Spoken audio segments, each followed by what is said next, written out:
escuchando nomás. No estuve, pues no estuve participando, estuve escuchando, estuvo muy interesante. Me da gusto que nuevamente me los encuentro aquí. La clase se hizo bueno, iba creciendo, ¿verdad? Vamos a esperar que se vayan conectando más. Y me gustaría, pues, empezar con una oración y le voy a dar el lugar a nuestra hermana Cristi para que empiece con una oración. Nos lleve una oración para iniciar este Ahorita estudio. tú le pones, no tiene imagen. Muy bien, vamos a orar, hermanos. Bendito Padre que estás en el cielo, te damos gracias por esta tarde que nos has regalado, Padre. Te damos gracias porque podemos reunirnos a través de esta plataforma para poder aprender de ti, Padre, y conocerte mejor, Padre. Te doy gracias por mis hermanos que se encuentran aquí, especialmente por nuestro hermano Antonio, que va a impartir esta clase, Padre, que tú lo sigas guiando, lo sigas bendiciendo con tu sabiduría, Padre, para que siga enseñándonos. Y así también te pido por esta clase, Padre, que también sea de bendición para cada uno de nosotros, Padre, que podamos el conocerte y así amarte más, Padre. Te pedimos y te agradecemos todo esto en el nombre de Jesucristo. Amén. Amén. Bueno, muchas gracias, Juan. Vamos a comenzar, hermanos, en punto de la hora para poder lograr bastante el tiempo. Y nos quedamos en la lectura de la mujer adúltera. Recuerden que no debemos de perder el punto del escritor de este evangelio y tampoco la forma en la que está escrita del cómo se está buscando transmitir un mensaje a través del escrito, a través de los números, de los símbolos, y es algo bastante importante eso, ¿eh? Estuvimos viendo todo eso desde el principio. Nos quedamos en el diálogo que hay, en la actividad, perdón, que hay con la mujer adúltera, y eso se va a encontrar en el capítulo. Le voy a pedir a alguien que ya tenga la Biblia lista porque vamos a estar utilizándola bastante. Entonces, terminamos con el capítulo 8. Les encargué un ejercicio acerca de los 7 yo soy que se originan en, en, en la, en el, en el, en el quinto milagro, que es cuando Jesús camina sobre el mar. Eh, Déjenme lo ubico, que es el capítulo 6 versículo 20.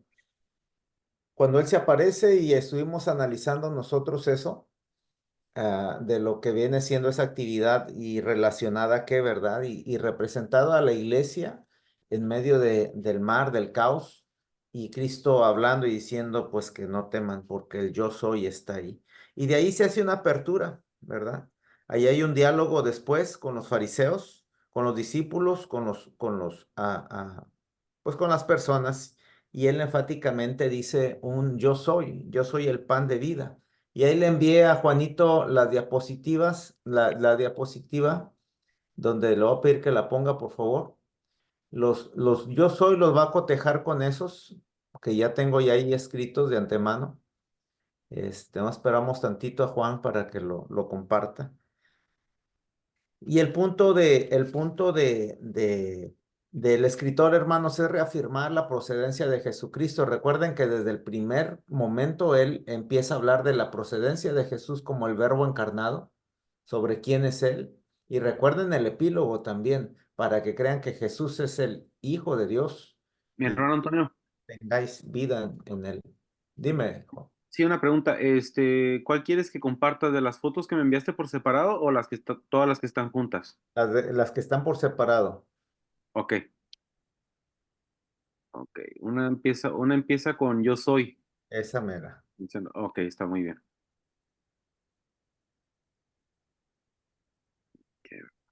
7 afirmaciones. Ahí están, hermanos. Logre cotejar lo que hizo usted. El primer yo soy de Jesucristo que él evoca está en el capítulo 6 versículo 35 cuando él dice, yo soy el pan de vida. Está el otro en el capítulo 8 versículo 12 cuando dice, yo soy la luz del mundo. El 10, en el capítulo 10 se encuentra el yo soy la puerta de las ovejas. Ahí mismo enseguidita dice yo soy el buen pastor. Más adelantito dice yo soy la resurrección y la vida. En el 14:6 dice yo soy el camino, la verdad y la vida. Y en el capítulo 15, versículo 1 dice yo soy la vid verdadera. Cotéjenlos si es que los hizo, si es que buscó los yo soy, pues ahí los corrige con estos que formalmente ya están estudiados y pasmados ahí. Estas afirmaciones de Jesucristo las pone también el escritor para que creyendo en él tengan vida eterna, reafirmando la identidad de Jesús y su procedencia, ¿verdad? El yo soy es como la tarjeta de identificación de Jesús, de su procedencia. ¿Quién viene ahí? Realmente Él porta la palabra de Dios. Él es la palabra de Dios encarnada. Él es la palabra del yo soy. Y de esa forma se presenta, y esto es muy interesante, ¿eh? Es bastante interesante cómo es que Juan maneja de una forma perfecta el yo soy en Jesucristo. Lo maneja de una forma muy perfecta, y no solamente eso, sino que después del yo soy, nos trae a luz lo que el hombre necesita en el acercamiento a Dios, ¿sí? El hombre necesita saber que Él es la verdad, que Él es la vida, que Él es la resurrección y la vida, que Él es el buen pastor. Es ese juego de palabras tan bello, es una forma de escritura bastante bonita del autor para poder hacer entender al lector quién es Jesús y lo que proporciona Jesucristo al ser humano. Ok, pues muchas gracias, Juanito. Vamos a iniciar lo que es el sexto, permítame un segundo, la sexta señal, y es Jesús sana a un ciego. Ahora sí vamos con el paquete de diapositivas, Juan.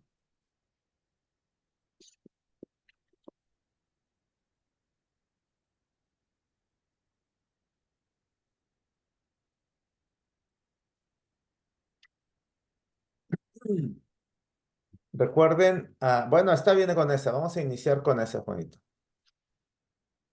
Hasta ahorita, ¿sabes qué? No, mejor no, porque me voy a adelantar en algo, mejor vamos a la que te estoy pidiendo. Es a Jesús sana a un ciego de nacimiento. A ver si lo tienes por ahí. Mientras Juan lo busca, déjenme decirles que todo lo que ha ocurrido hasta ahorita ha sido para poder afirmar a Jesucristo, afirmarlo e ir en contra de lo que el pueblo esperaba de los fariseos y de la escuela sacerdotal, ¿no? Y ahora en Jesucristo podemos, dice el autor, podemos encontrar el todo en él. Ahorita se presenta Jesús como el todo y hay un ataque indirecto a la forma en que procedían ellos. Recuerden cómo es que en la vida de Jesucristo se manifiesta la divinidad de Dios en forma de palabra, pero también está diciéndole lo insuficiente que fue el pueblo para poder manejar la palabra de Dios.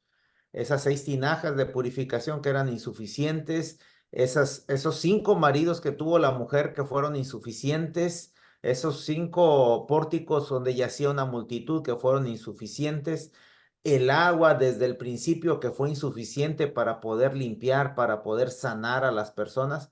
Ahora podemos ver cómo es que de una forma tan bonita el autor está poniendo a Jesucristo como el que es el que realmente va a traer la purificación, la sanación y la salvación, ¿verdad? En Mi este, hermano Antonio, ¿no lo disculpe, encuentras? una pregunta, mi hermano. Sí. ¿Está en el paquete de diapositivas que me enviaste o es una de las que están individuales? Yo creo que me faltó enviarte esa, porque ya Porque no la encuentro, brother. pues no hay problema. Vamos a la narración que está en Juan capítulo 9, versículo 2. ¿Quién me va a apoyar con la lectura, hermanos? Amén, hermano. Soy la hermana Liz. Adelante, Liz. Leemos desde el 9, por favor, 1 y yo te detengo más después. ok, del 9, ¿verdad? Sí, capítulo 9, versículo 1 en adelante. Ok, dice, al pasar Jesús vio un hombre ciego de nacimiento y le preguntaron sus discípulos diciendo, Rabí, ¿quién pecó o sus padres para que haya nacido ciego? Respondió Jesús, no es que pecó ni sus padres, sino para que las obras de Dios se manifiesten en él. Me es necesario hacer las obras del que me envió, entre tanto que el día dura, la noche viene, cuando nadie puede trabajar. Entre tanto que estoy en el mundo, luz soy del mundo. Dicho esto, escupió en tierra e hizo lodo con la saliva y untó con el lodo los ojos del ciego y le dijo, ve a lavarte en el estanque de Siloé, que traducido es enviado. Fue entonces y se lavó y regresó viendo. Entonces los vecinos y los que antes le habían visto que era ciego decían, ¿no es este el que se sentaba y mendigaba? Unos decían, él es, y otros, a él se parece. Él decía, yo soy. Y les dijo, ¿cómo te fueron abiertos los ojos? Respondió él y dijo, aquel hombre que se llama Jesús hizo lodo, me untó los ojos y me dijo, ve al Siloé y lávate, y fui y me lavé y recibí la vista. Entonces le dijeron, Hasta ahí, hasta ahí. ok, Gracias, Liz. La actividad que pasa aquí, hermanos, es tan épica por el hecho de acusar la ceguera de los fariseos, la ceguera de los sacerdotes en su enseñanza y en su forma de concebir a Dios. Cuando una persona no puede o no sabe concebir a Dios de la forma en que nos muestra Jesucristo, literalmente la Biblia lo marca como ciegas. Son ciegos que guían a otro ciego. Imagínense de esa categoría, marca a una persona ignorante de la palabra de Dios. Es un ciego, ¿verdad? Y en esta actividad, en esta señal, el Señor lo que está mostrando básicamente es que todo lo que ha ocurrido en ellos, porque este ciego era desde nacimiento, lo enfatiza mucho, porque su ceguera es tanta que no tiene una buena interpretación de la palabra comparado con el sacerdocio, ¿verdad? Comparado con aquellos que debieran de manejar la palabra de Dios correctamente. Es comparable esta actividad de este ciego. Ahora, visto de la forma común y literal, este ciego trae también una bonita enseñanza para nosotros. Hay una teología que se llama deidificación, donde para muchos creen que nosotros nos hacemos Dios, ¿verdad? Pero yo creo que caen en un tipo de exageración. La Iglesia de Dios Séptimo Día no creemos en esa doctrina. Los católicos creen en eso. Algunas alas también de los evangélicos. Nosotros no creemos que nosotros somos dioses. Creemos más bien que Dios habita en nosotros.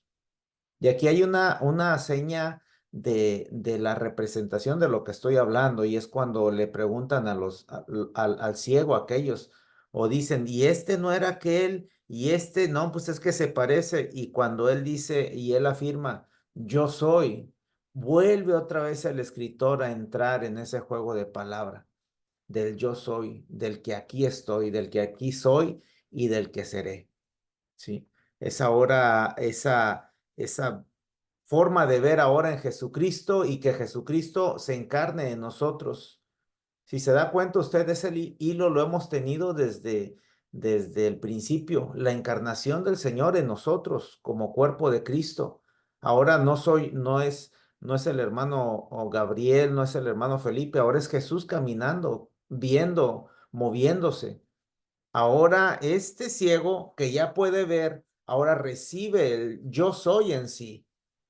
Y eso es un mensaje profundo que no puedo detenerme mucho, ¿verdad? Porque trae otras connotaciones de información, pero eso es lo básico, donde una persona que ha sido expuesta por el poder de Dios y ha abierto sus ojos, automáticamente nace de nuevo y es el nuevo Jesús. Somos el nuevo Jesús. Ahora nosotros somos Jesús, ¿verdad? De esa forma resumo esa actividad y nos vamos a ir hasta la última parte de la primera parte válgame la redundancia, nos vamos a ir hasta el final. Terminamos la primera parte del Evangelio de Juan según la estructura que les mencioné al principio de la clase, y era del capítulo 1 al capítulo 11, donde había introducción, había varias actividades, señales, y había la culminación de esa primera actividad, y curiosamente termina en la muerte y resurrección de alguien.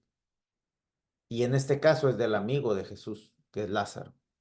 Eso es, no es perdón, eso es coincidente según el hilo de la narración que llevamos de esta literatura, ¿sí? Así lo acomodó el autor, así se lo fue llevando hasta terminar su ministerio público en la muerte y resurrección de Lázaro. Desde el capítulo 1 hasta el capítulo 11, gracias Juan, el ministerio de Jesús había sido público, hermanos. ¿Sí? Desde el primer capítulo hasta el 11, hasta la muerte de Lázaro, Jesucristo podía caminar sin temor de nada, podía moverse, podía andar por todos lados sin temor de nada. Era público su ministerio. Vamos un poquito a esto. Y vamos a ver a este episodio de la muerte de Lázaro de otro ángulo, hermanos. Porque no sé de qué forma, esto es algo muy épico, hablar de la muerte de Lázaro y su resurrección. Muchos predican de él, pero hay unos datos que los pasamos desapercibidos. Y es que Jesucristo fíjense que estoy batallando para leer, hermanos. No sé, cambio mis lentes y no sé por qué, pero me está fallando un poco más la vista. Vamos a leer, hermana Liz, del capítulo 10, versículo 40. No, versículo 39, por favor. Ok, dice así, hermano. Procuraron otra vez prenderle, pero él se escapó de sus manos y se fue de nuevo al otro lado del Jordán, al lugar donde primero había estado bautizando Juan, y se quedó ahí. Y muchos venían a él y decían, Juan, a la verdad, ninguna señal hizo, pero todo lo que Juan dijo de este era verdad. Y muchos creyeron en él ahí. Hasta ahí. Se da cuenta cómo es que después de tener inclusive anteriormente en estos diálogos que hay en el capítulo 9, esas confrontaciones que hay con los fariseos, al final pues ya les prendió la mecha a los fariseos. ¿Y qué es lo que hace Jesucristo? Se va al sur, un poquito al sur, algunas millas para el sur, a esconderse, porque ya estaban buscando matarlo. Ese es un dato muy importante, hermanos, que esto quebranta el corazón de todos. ¿Por qué? Porque cuando Jesucristo huye, dice el versículo 39, huye al sur, como al suroeste de la región donde él estaba ahorita, huye para no ser prendido, para no ser matado, escapó, dice esta versión, y se fue al otro lado y allá estaba tranquilo bautizando, dice, donde estaba al principio y ahí se quedó. Y la afirmación que viene en el versículo 41 y 42 es lo que realmente pretendía el autor. Recuerden que el testimonio de Juan el Bautista referente a Jesucristo era bastante importante, y en esto se ratifica y se confirma. Verdaderamente hace más señales, es todavía mucho más mejor que Juan el Bautista, y muchos creyeron en él. Si la palabra de Juan el Bautista era de bastante peso ante la gente, ahora imagínense la presencia de Jesús. Era mucho más preciosa, de mucho más peso ante la gente.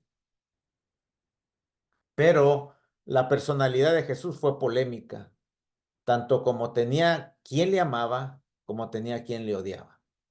Y así es la vida del cristiano, hermanos. Como tenemos quien nos ame con un amor profundo, también tenemos quien nos odie con un odio profundo. Y esto no nos escapamos.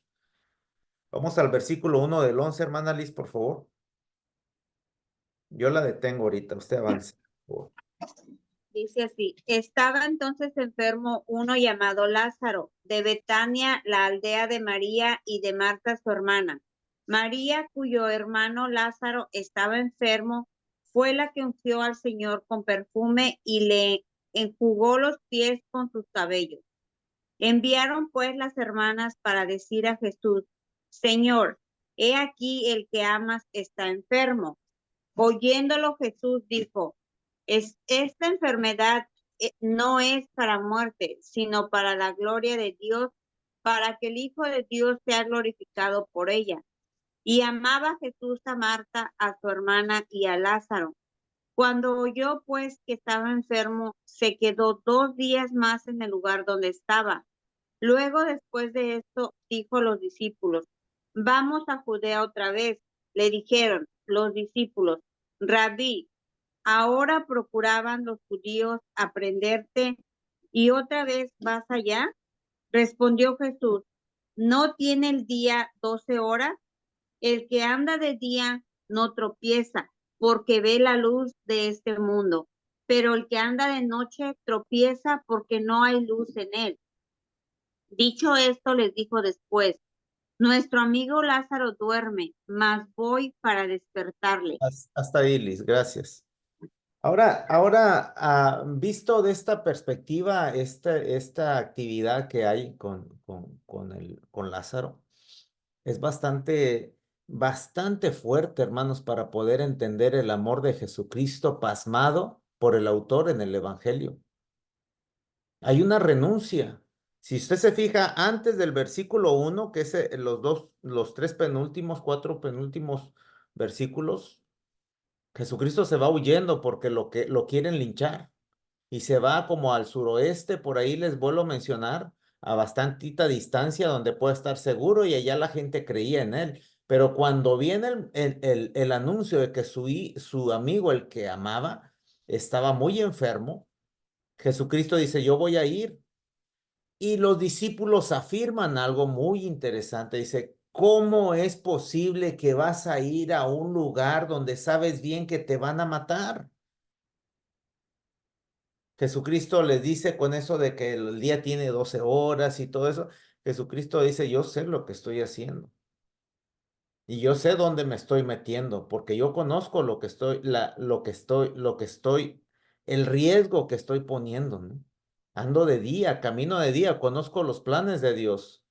Y esa actitud de Jesús nos muestra el compromiso de Jesús con el plan de Dios, hermanos. ¿Sí? Y es que él conocía el propósito de Dios. Él sabía el propósito de Dios. Él caminaba de luz, caminaba de día, él sabía lo que se enfrentaba. Y aún así, no dijo, sí, cierto, me estoy arriesgando en que me vayan a matar y todavía no es mi hora. No, aún así él se lanza. Dice, yo voy a ir, él está dormido, mas voy a ir a despertarle. Cheque algo, hermanos. Cheque algo. Esta es una muerte y una resurrección de Lázaro, pero Jesucristo se entrega para que él viva. Subráyelo porque es bastante importante. Aquí lo majestuoso no solamente es que Lázaro estaba muerto y resucita, sino que lo majestuosamente divino es que Jesucristo se entrega. ¿Se entrega a quién? Él ya sabía que lo iban a matar si descendía, si ascendía a ese lugar. Mas él no le importó y se arriesgó por su amigo, poniendo su vida para que otro viva. Y de esta forma majestuosa, el autor cierra lo que es la primera parte de esto. En la muerte y resurrección de alguien a cuestas de que Jesús se entrega. Y de ahí empezamos a ver la segunda parte. Ahora sí vamos. Déjenme leer esto. La palabra Lázaro trae una similitud a la palabra Eleazar, que quiere decir Dios auxilia. La palabra Lázaro nos muestra el encabezado de esa actividad, de ese milagro. Y es Dios, la presencia de Dios por medio de Jesucristo, donde trae auxilio al ser humano. Al que está muerto, le trae la vida. Jesús decidió sacrificarse por su amigo y de ahí se empieza a avecinar la confrontación contra los judíos, los sacerdotes. Vamos a la que sigue, a la diapositiva donde está la estructura, Juan, por favor.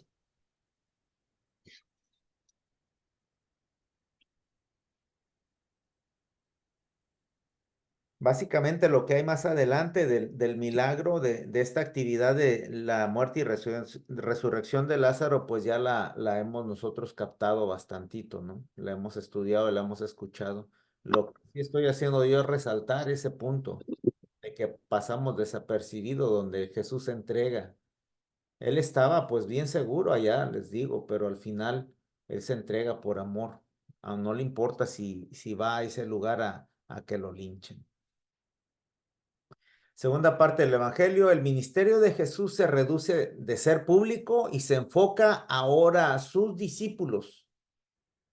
Ya no va a ser, ya usted del capítulo 12, 11 en adelante, ya no va a ver a Jesucristo desarrollarse y sus actividades con el público en general, ¿no? Ahora todo se encapsula y nada más de estos capítulos que vienen del 12 al 21 ocurren aproximadamente en 2 semanas y todo se enfoca en sus discípulos.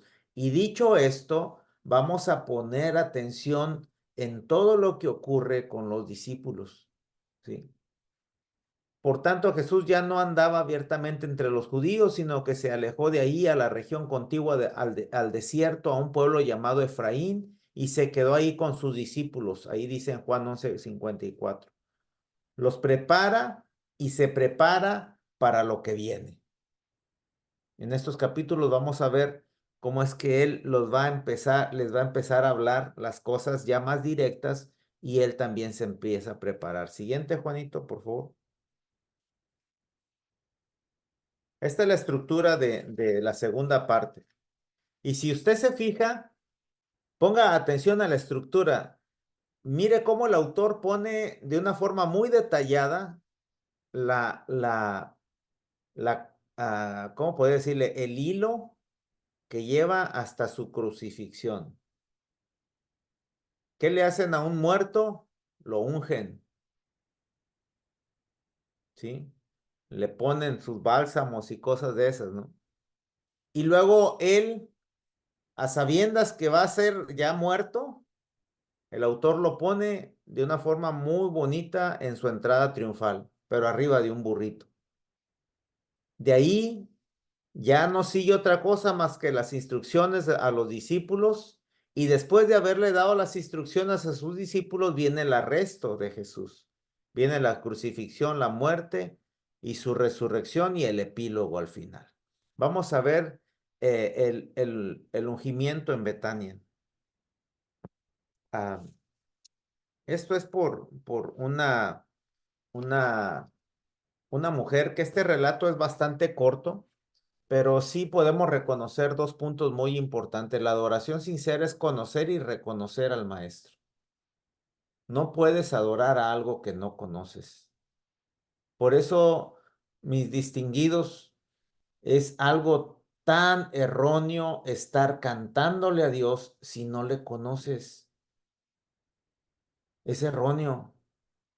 No puedes tú adorar algo que no conoces.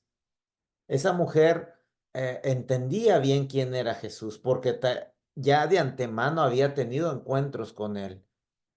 Ella entendía quién era Jesús. Ella sabía quién era Jesús. Y aún encima de eso, de todo lo que ella era, se atrevió a acercarse con el maestro, porque le conocía. La adoración criticada por alguien que reconoce al maestro, pero no lo valora. ¿Quiénes lo criticaban, hermanos? ¿Quién criticaba a esta mujer? ¿Se acuerdan? Dice el versículo, capítulo Es 12. ¿Quién? Simón, ¿no? El fariseo, maestro de la ley, algo así. Dice, sí, era bueno, en otro evangelio sí, o sea, sí es correcto, pero en otro diálogo que tiene en otro evangelio sí. En este caso dice el versículo 4 del capítulo 12, pero Judas, y dijo uno de sus discípulos, Judas Iscariote, hijo de Simón, el que le habían de entregar, porque él es el que criticaba a la mujer. La adoración criticada por alguien que conoce al maestro pero no lo valora. Ahora, aquí tenemos estas dos posturas. Alguien que se acerca, reconoce al maestro y le adora, y alguien que le conoce pero no lo valora. ¿Se acuerdan de la contraposición de Nicodemo? Nicodemo viene de las tinieblas, viene a la luz, y Judas sale de la luz a las tinieblas porque no valora al maestro. No valora al maestro.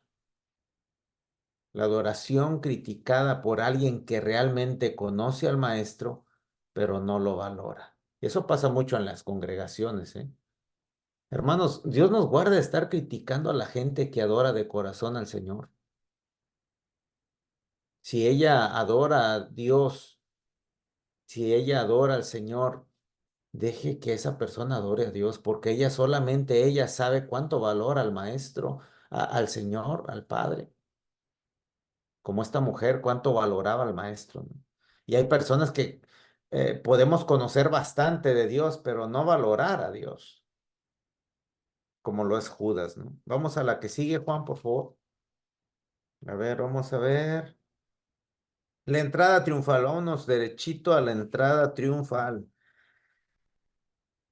Fíjese que para muchos hasta pues han hecho algo chusco de esta entrada triunfal, ¿no? De esa anécdota del burrito, ¿no? Que le aplaudían y que y cuando llegó el burrito a su casa, mamá, mira, cuando entré a Jerusalén ponían palmas y me aplaudían, y la mamá le dijo, no seas burro, es al que llevabas arriba, no era a ti. Pero hasta chistes han hecho de esto, ¿no? Pero es algo tan, pues al menos con una referencia histórica bastante fuerte, ¿eh? Trae una, trae una burla de Jesús contra toda la operación jerárquica que había en ese momento, cómo entraban los reyes en sus corceles a las ciudades, mostrando la victoria, mostrando, eso era lo que representaba, ¿no? Liz, si puedes, Liz, por favor, que nos estás ayudando con la lectura, vete a Éxodo capítulo 34, versículo 20, y nada más voy a hacer esta referencia a esta actividad que hay aquí. Sí, cuando lo tengas, Perdón, ¿qué, hermano? Éxodo 34:20. En estos 4 puntos, esta entrada triunfal trae un mensaje a la redención que mencionan los 4 evangelios. Jesús hace referencia a lo que manda la ley en Éxodo 34:20. Hay otras interpretaciones de esta actividad, pero yo creo que es bastante importante resaltar la referencia que hay en Éxodo capítulo 34, versículo 20. Adelante, Liz. Amén. Pero redimirás con cordero el primogénito del asno, y si no lo redimieres, quebrarás su cerviz. Redimirás todo primogénito de tus hijos, y ninguno se presentará delante de mí con las manos vacías. 6 días trabajarás, mas el 7º día descansarás, aún Es en la Éxodo arada. 20, Éxodo 34:20 nada más. Ok. Ya quedó listo, ¿verdad? ¿Qué es lo que ocurría, hermanos? Pues que todos los demás animalitos no había problema, podían nacer. Pero curiosamente, la ley decía que si nacía un pollino, un burrito, a ese tenías que redimirlo, porque no había nada que redimir. Qué curiosas leyes tan medias raras, hermanos, ¿eh? Pero era la ley. Arriba del burrito iba un cordero. Y era precisamente ese paquete del burrito y el cordero que van entrando a Jerusalén haciendo la paga de esa ley. Jesús redimiendo al pueblo. Jesús redimiendo a alguien que no tenía redentor. Es esa mención teológica bastante fuerte, ¿eh? Ese mensaje es el redencional. Ahí va el cordero para poder rescatar a ese pollino. Ahí va el cordero para poder rescatar a toda esa gente de Jerusalén. Vamos a lo que sigue, por favor, Juanito. Nos estamos yendo así, hermanas, para poder abarcar. Esta es nuestra última clase ya, mi última participación en estas clases de esta literatura juanina. Y quisiera abarcar lo que me queda. Me falta terminar esta segunda parte y las 3 cartas. Aunque las cartas pues son bastante cortas, pero como quiera para tomarlas, ¿verdad? Y terminar lo que estaba acometido. Ok, vámonos déjenme checo mis apuntes. Ok. Este es el primer evangelio de los 3, bueno, no el primero, el que está aparte de los 3, que si se da cuenta cuando lo lee, no hace hincapié en la Santa Cena. Hace hincapié en dónde, hermanos. ¿Alguien sabe dónde más hace hincapié? En ese evento de la cena, ¿dónde más es donde hace hincapié? Donde resalta. Y es en el lavatorio de pies. En otros evangelios, el diálogo referente al lavatorio de pies es que unos discutían quién iba a ser el más, creo que es Lucas, ¿no? Que discutían quién iba a ser el mayor en el reino. Y Jesucristo ya les empieza a decir quién es el que sirve y todo eso. Bueno, aquí en Juan resalta lo que hizo Jesucristo y es el lavatorio de los pies. Perdón, y eso nos trae la referencia a la humildad. El autor abre este nuevo panorama para los discípulos con hechos, no con diálogos. Lo hace a través de lo que hizo Jesucristo y es lavarle los pies al maestro. Todos nosotros conocemos en qué consiste ese acto, ¿verdad? Que levantándose se pues ciñó su toalla, fue y empezó y ahí empezó esa actividad y Pedro no quiso que lo hiciera, pero bueno. Toma el lugar de siervo y el de menos rango, lava los pies, dice algo que ningún rabí lo había hecho ni lo hará. El siervo bueno, dentro de una casa fortificada y adinerada, pues tenía distintos, ay, formas de medir la jerarquía también de trabajo, ¿no? Y el siervo, todavía había siervos que no se les ponía a lavar los pies de los invitados, pero habían quienes no tenían letra, no tenían nada, no tenían absolutamente nada, eran los siervos más humildes, más sencillos, a los que el único trabajo para ellos era lavarle los pies a la visita, ¿no? Asear los lugares donde estaban los animales, había siervos que se dedicaban a las cuestiones administrativas de la casa, pero los otros de mucho menor rango eran aquellos que hacían eso, ¿no? Lavar los pies, pues Jesucristo tomó, y eso recuerda mucho a la carta a Filipenses, cuando dice que siéndose humano, tomando forma de humano, se hizo servidor de los hombres, todavía de lo más bajo que pudo haber. Con este hecho le muestra el propósito de su vida a los discípulos. Lavar los pies significa lavar la realidad del ser humano. Y eso es bastante importante. Cuando nosotros decimos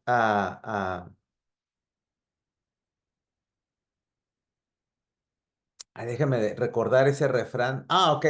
Cuando alguien está soñando algo, queriendo algo rapidito, nosotros le decimos, hey, pon los pies sobre la tierra, haciéndole la referencia que vive la realidad. Tú no tienes eso, tú no puedes estar viviendo de ilusiones o fantasías. Pon los pies sobre la tierra. porque al final lo que más tenemos en nuestra realidad puestos son los pies en la tierra. Es la realidad que vive el ser humano. Y esta misma realidad es sucia, es una realidad. Jesucristo no lava, hermanos, no lava otra cosa más que los pies. Y le dijo a Pedro, el que está limpio no necesita otra cosa más que lavarse los pies, lavar la realidad que tiene. Lavar la realidad que tiene como ser humano. ¿Dónde andan esos pies?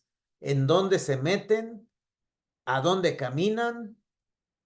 Toda esa actividad que hacen esos pies tiene que ser lavada para poder continuar un ministerio y el ministerio del discipulado.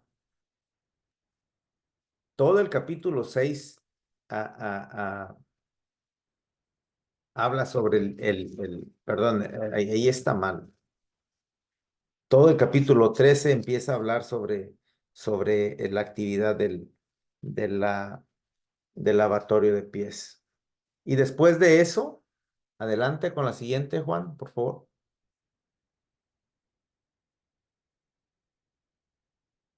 Después de eso, curiosamente, curiosamente Jesucristo comienza todo el diálogo con los discípulos con algo concreto, hermanos. Jesucristo no se va a darle instrucciones así nomás, no. Él les lava los pies.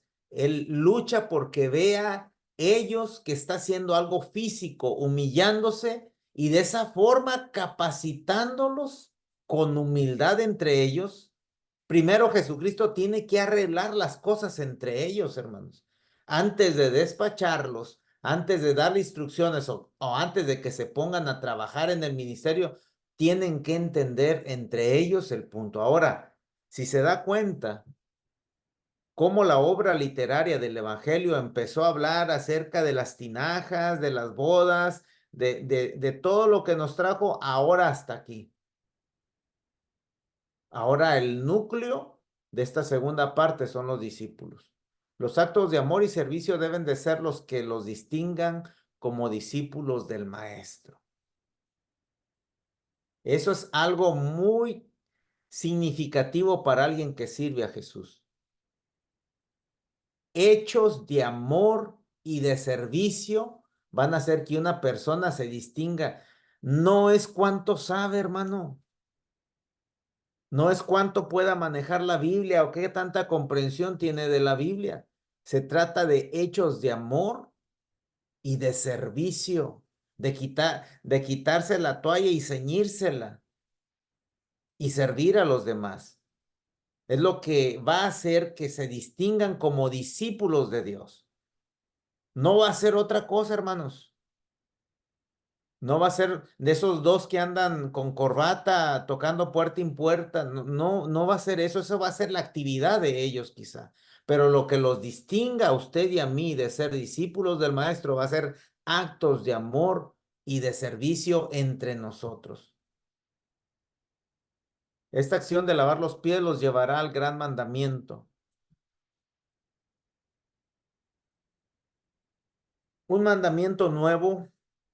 En la perícopa que viene, ahí está mal escrito perícopes, hasta dije yo, es un filósofo griego. No, está mal escrito. En la perícopa viene esta forma de agruparse. Un mandamiento nuevo os doy. Amarse los unos a los otros. Recuerden que Jesucristo se está despidiendo, hermanos. El momento que está ocurriendo aquí, Jesucristo se está despidiendo. Y quien va a seguir son ellos. Por eso les demuestra todo y se asegura que quede claro. Un nuevo mandamiento os doy, que os améis los unos a los otros.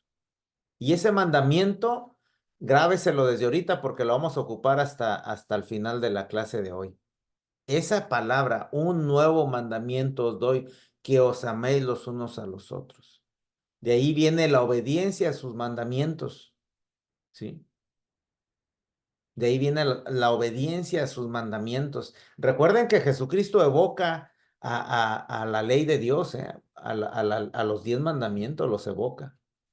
Y recuerden que dijo, oíste que fue dicho a los antiguos, no matarás, mas yo os digo que cualquiera que se enoje locamente contra su hermano será culpable de juicio, será como si lo mató.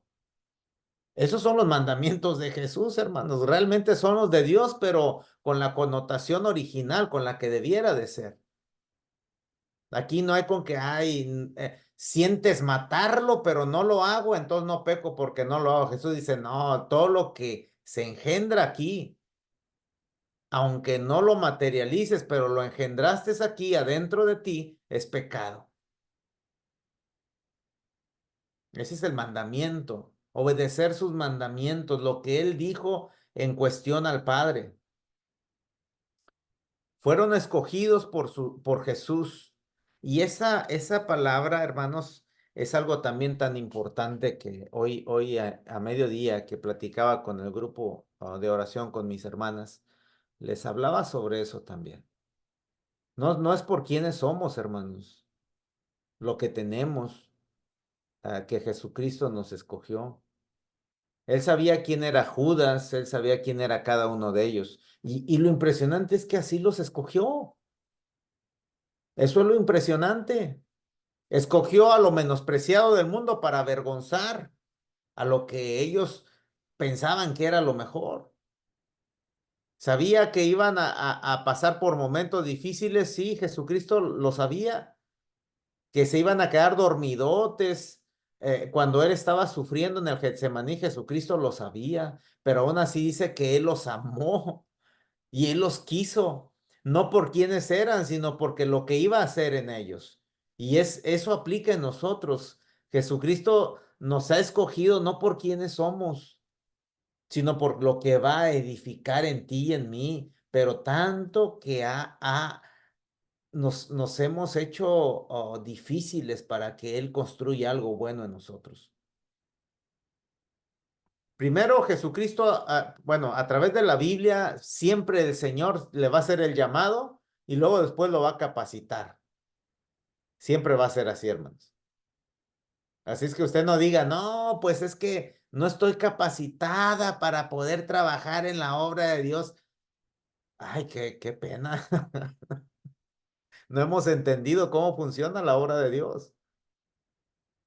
A Moisés le habló y le dijo, quita tu realidad, quítate las sandalias de tus pies, mira ahora tu realidad nueva. Eso significa también teológicamente que Moisés, Dios le diga, quita las sandalias de tus pies, la suciedad que has andado, donde te has metido, donde has andado, ahora ten esta nueva realidad. Pon los pies sobre esta tierra. La tierra que estás pisando, santa es. Ese es el llamado de Dios.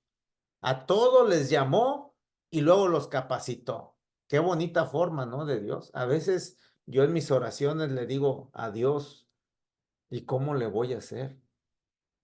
¿Y cómo le voy a hacer con esto? Y crean, hermanos, es difícil. ¿Por qué? Porque primero me llamó o nos llamó y luego después sobre el camino nos va capacitando.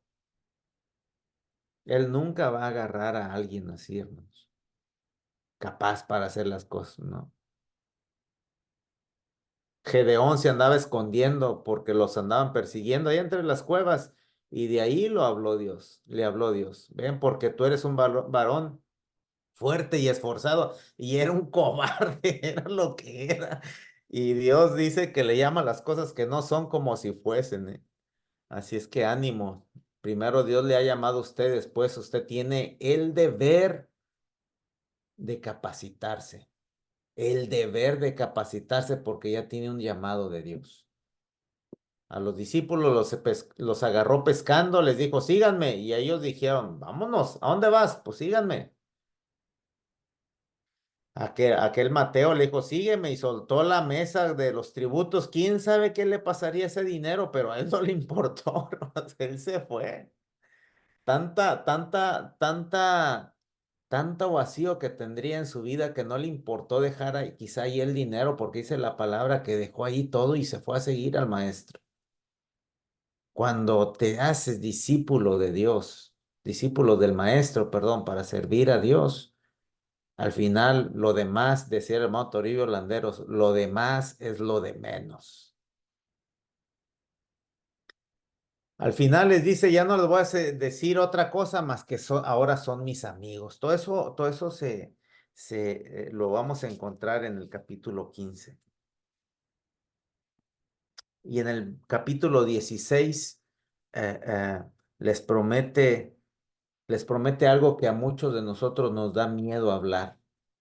Y nos da miedo porque rápido, si hablamos del Espíritu Santo, ay, pues son católicos o pentecostés. No, hermanos, nosotros no somos trinitarios. Pero necesitamos entender que el Consolador, el Espíritu de Dios, necesita habitar en la iglesia y en cada uno de nosotros.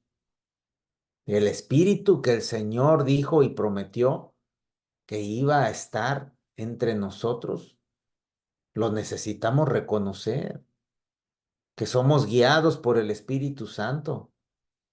Los trinitarios oran al Espíritu Santo y creen que es un Dios y le piden y le oran. Eso no es bíblico, hermanos.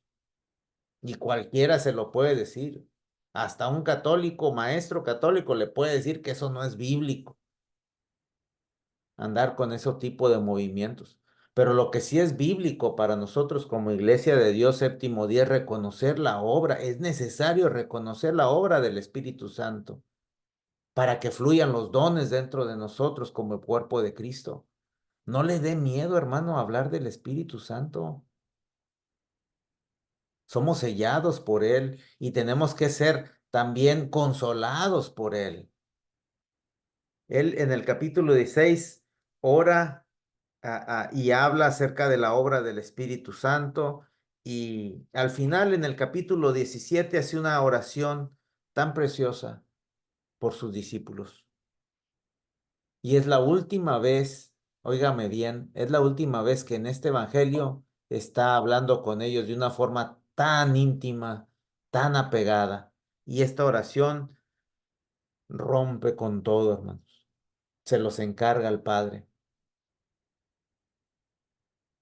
Y esta misma oración es la que ellos no entienden después.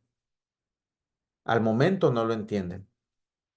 Pero después, cuando Él ya no está, Él lo hará. Ellos lo harán. Vamos al capítulo 18, el arresto de Jesús.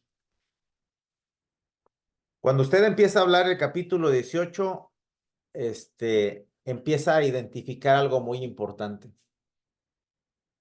Y cuando usted lo ve, esta narración del arresto de Jesús en el Getsemaní, en el Huerto de los Olivos, usted se da cuenta que la actividad que hay aquí no es comparable con en Marcos o Mateo o Lucas.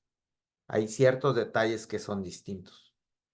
Y en de una forma muy bonita, el autor termina y hace la culminación de esas afirmaciones del yo soy. Dice en el versículo 4, el capítulo 18, dice, pero Jesús, sabiendo todas las cosas que le habían de sobrevenir, se adelantó y les dijo, ¿a quién buscáis? Estoy leyendo ya cuando van a arrestarlo ahí en el Getsemaní. Le respondieron los soldados del templo a Jesucristo el Nazareno, y Jesús les dijo, versículo 5, yo soy. Y estaba también ahí con ellos Judas, el que le entregaba. Cuando les dijo, yo soy, retrocedieron y cayeron a tierra. Volvió pues a preguntarles, ¿a quién buscáis? Y ellos dijeron, a Jesús Nazareno. Ya les he dicho que yo soy. Pues si me buscáis, dejen ir a estos. Esa es la culminación de esa obra, de esa afirmación del autor al lector. Y ahí viene ese momento tan cúspide están arrestando al mismo que trae su credencial diciendo vengo de parte de Dios. Cumpliéndose mucho toda la palabra, oh Jerusalén, tú que matas a los que son enviados a ti. Cumpliéndose las parábolas que marca Lucas también. Aquí termina, ¿a quién buscan? a Jesús Nazareno, yo soy. Y se cayeron para atrás, hermano, se desmayaron. Como que hubiera explotado una bomba. Así. Es lo que el autor amplifica, ese momento tan cúspide de lo que le van a hacer al que trae las credenciales del Dios Todopoderoso. ¿A quién buscáis? A Jesús Nazareno, yo soy. Y en esta parte donde dice, os he dicho que yo soy, pues si me buscáis a mí, dejad ir a estos. Se vuelve a comprobar ese intercambio del yo soy y yo aquí me quedo para que otros vivan. Lo que hace con Lázaro lo vuelve a hacer aquí. Y ese es el mensaje que hay de Jesús. Yo me pongo para que a él lo dejes ir. Yo me sacrifico para que a él le des la vida. Y así termina este momento del Getsemaní con algo tan importante. Después vienen las acusaciones, después viene la negación de Pedro, viene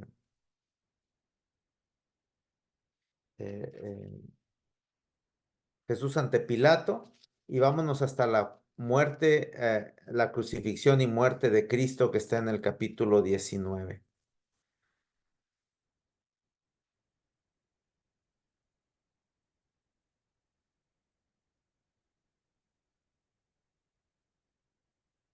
Aquí hay algo muy, muy importante que tenemos que resaltar. A esto se le llama en teología tríptica. Hay una tríptica que se maneja aquí y es la crucifixión, la muerte y la resurrección de Cristo. Es un momento tríptico para el que nos está narrando en este libro, ¿sí? Y cada uno de esos elementos es bastante importante. Vamos a leer del capítulo 19, versículo 17. Dice, y él cargando su cruz salió al lugar llamado La Calavera, en hebreo el Gólgota, y ahí le crucificaron con él y con otros dos, uno a cada lado, y Jesús en medio. Y ese verso es bastante significativo por lo que les hablaba yo la vez pasada. A Jesucristo no, el autor resalta mucho que lo crucifican en medio, así, no al lado. Y ese mensaje, ese momento tipifica, es el mensaje de que Jesucristo siempre va a estar en medio del que sufre. Eso es bastante importante, cómo es que en medio de la historia Jesucristo lo acomodaron en medio de dos ladrones. ¿Por qué? Solamente Dios sabía este mensaje que iba a dar. Y dice, versículo 19, escribió también Pilato un título que puso sobre la cruz, el cual decía Jesús Nazareno, Rey de los Judíos. Y muchos de los judíos leyeron este título porque el lugar donde Jesús fue crucificado estaba cerca de la ciudad y el título estaba escrito en hebreo, en griego y para sorpresa de nosotros, en latín. ¿Y por qué lo digo para sorpresa de nosotros, hermanos? Porque son las tres lenguas predominantes a través de la historia. Saben que el inglés y el español son hermanos, ¿no? Y su papá es el latín, ¿sí? Eso es muy importante entenderlo, ¿no? Ahora, entender esta porción bíblica al momento de que Dios diseña las cosas para que todo el mundo se dé cuenta que Jesús Nazareno es el rey de los judíos, aunque ellos no quieran. Y el mundo sepa completamente todo el mundo completo, como asegurándose de que esto se pronuncie y de que esto se publique con esos tres idiomas. En hebreo para que los judíos entiendan quién era Jesucristo. el rey de los judíos. En griego, para que en el momento donde viene toda la invasión y viene toda esa expansión con Alejandro Magno, y empieza la globalización griega, para que también ellos entendieran que Jesucristo era el rey de los judíos. Y ahora el latín, que ha traspasado los tiempos hasta nuestro idioma, que es latinoamericano, que somos otros latinoamericanos, y bueno, hasta el latín viene ese mensaje de que Jesucristo viene como a través de la historia, así puchando la historia, el mensaje de que Jesucristo es el rey de los judíos. Viene después le dijeron a Pilato que lo quitara y Pilato no quiso. Lo que está escrito, escrito está. Cuando los soldados hubieron crucificado a Jesús, tomaron sus vestidos, se hicieron 4 partes, una por cada soldado. Tomaron también su túnica, la cual era sin costura, de un solo tejido de arriba a abajo. Y esto que menciona Juan, les dije desde el principio que iniciamos, es bastante teológico. Cuando nosotros empezamos a desglosar teológicamente la información que hay y poderla comparar, ¿cómo es que el manto de Cristo es dividido en 4, pudiendo cubrir los 4 puntos cardinales? ¿Y cómo es que el autor deja bien en claro que esa túnica era sin costura, mostrando la pureza? Una costura judía hasta ahorita no debe de estar mezclada, hermanos. Debe ser pura, de un solo material. Y esa pureza va a cubrir los 4 puntos cardinales. Voy a irme rapidito.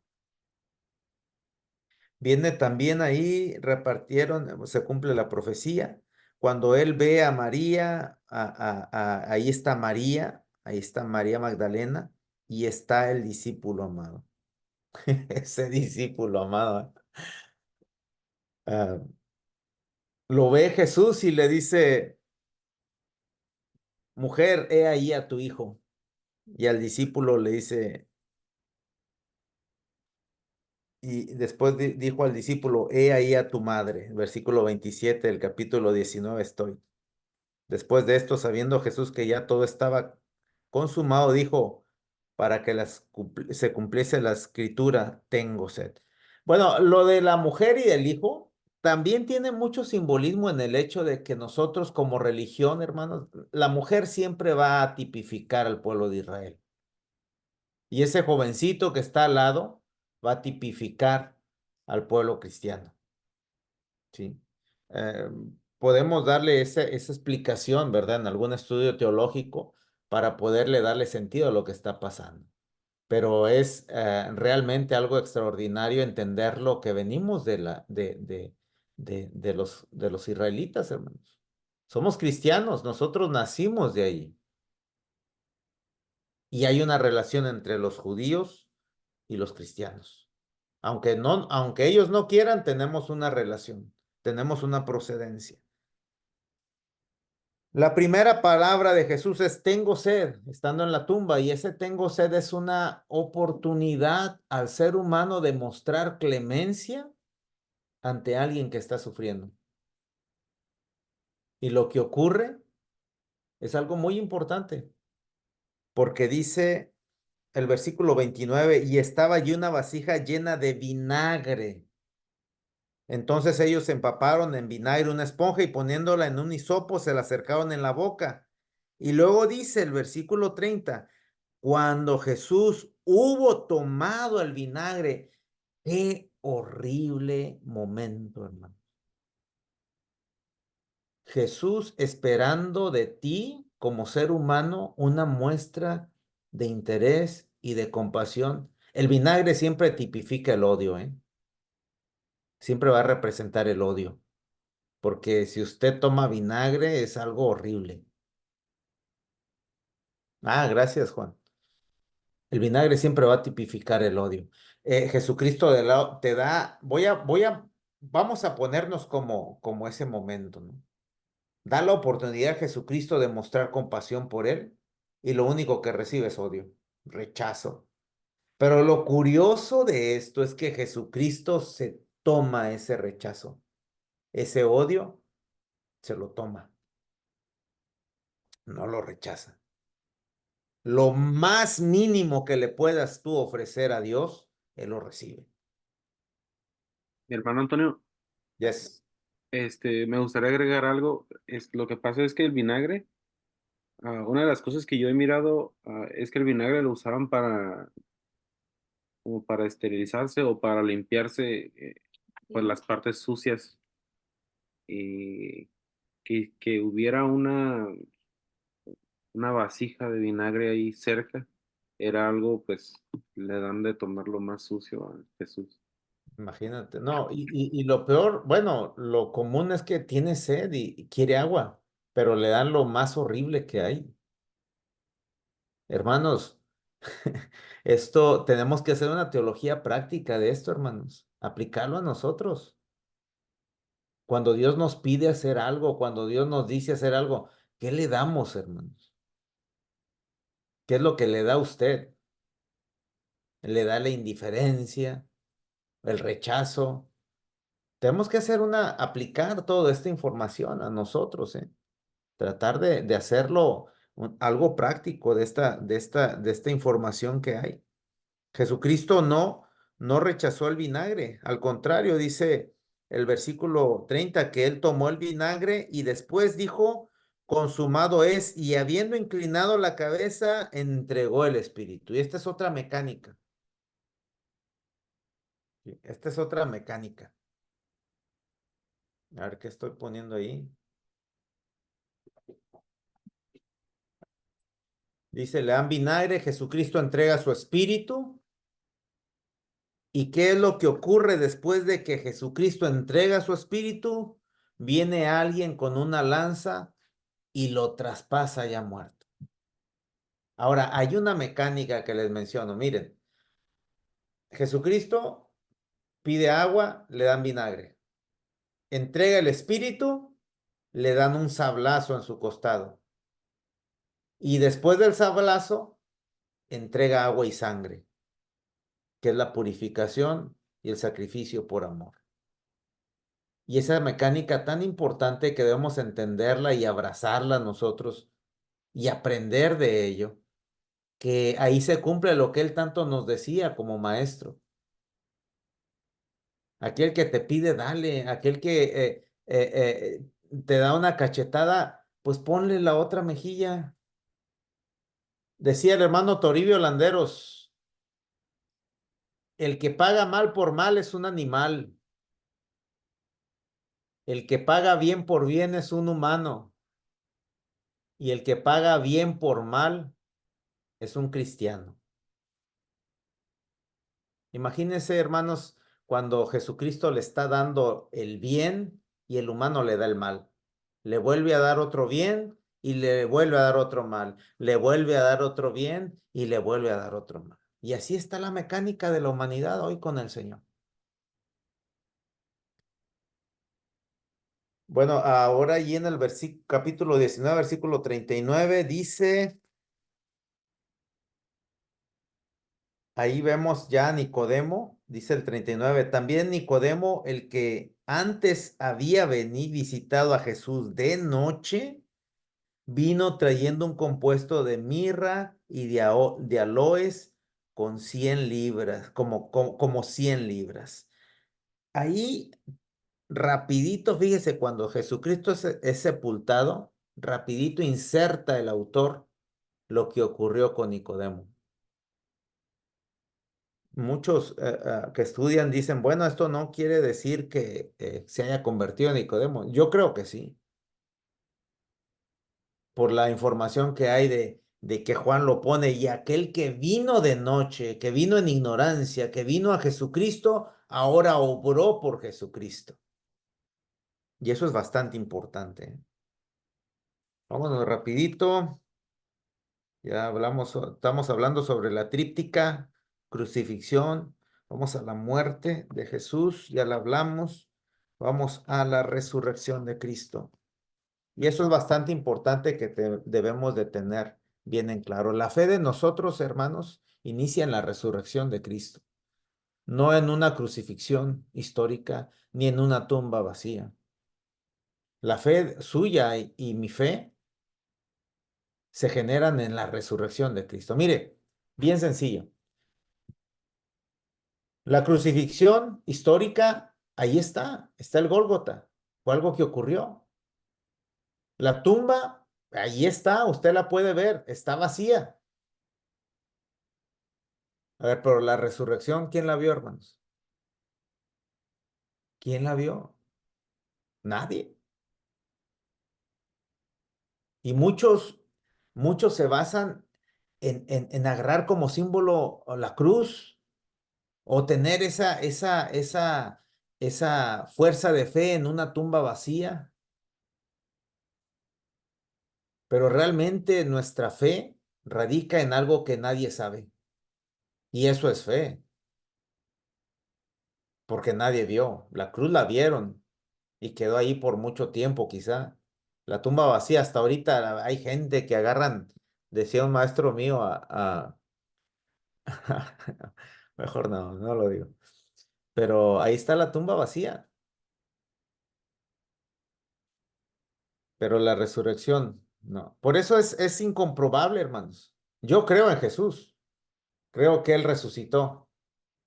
Que tengo la necesidad de ver algo para que me ratifique que resucitó. No, yo no necesito eso, y yo le animo a usted para que usted no ande necesitando nada para creer y decidir creer en la resurrección de Cristo.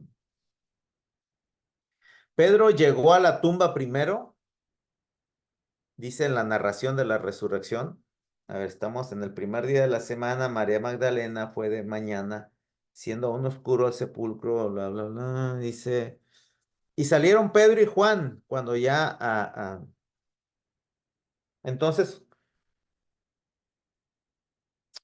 a ver, me perdí un poquito en la lectura. Versículo primero del capítulo 20. El primer día de la semana, María Magdalena fue de mañana siendo aún oscuro al sepulcro y vio quitar la piedra del sepulcro. Entonces corrió y fue a Simón Pedro y el otro discípulo, aquel al que amaba Jesús. O sea, pues, lógico, ¿no? Y les dijo, se han llevado del sepulcro al Señor y no sabemos dónde le han puesto. Y salieron Pedro y el otro discípulo y fueron al sepulcro. Corrían los dos juntos, pero el otro discípulo corrió más aprisa que Pedro y llegó primero al sepulcro. Y bajándose a mirar, vio los lienzos puestos allí, pero no entró. Luego llegó Simón Pedro tras él y entró en el sepulcro y vio los lienzos puestos allí y el sudario que había estado sobre la cabeza de Jesús, no puestos con los lienzos, sino enrollados en un lugar aparte. Entonces entró también el otro discípulo que había venido primero al sepulcro y vio y creyó, porque aún no había entendido la escritura que era necesario que él resucitase entre los muertos. Y volvieron a los discípulos con los discípulos a los suyos.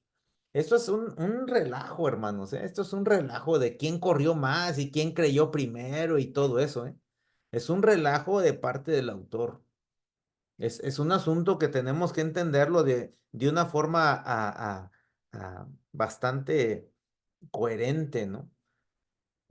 Pedro corrió y aquellos dos iban corriendo, pero el único que entró a la tumba vacía fue Pedro y miró, perdón, el discípulo amado, pero se quedó como espantado. Después entró Pedro y luego ya después Pedro creyó y luego el otro discípulo creyó.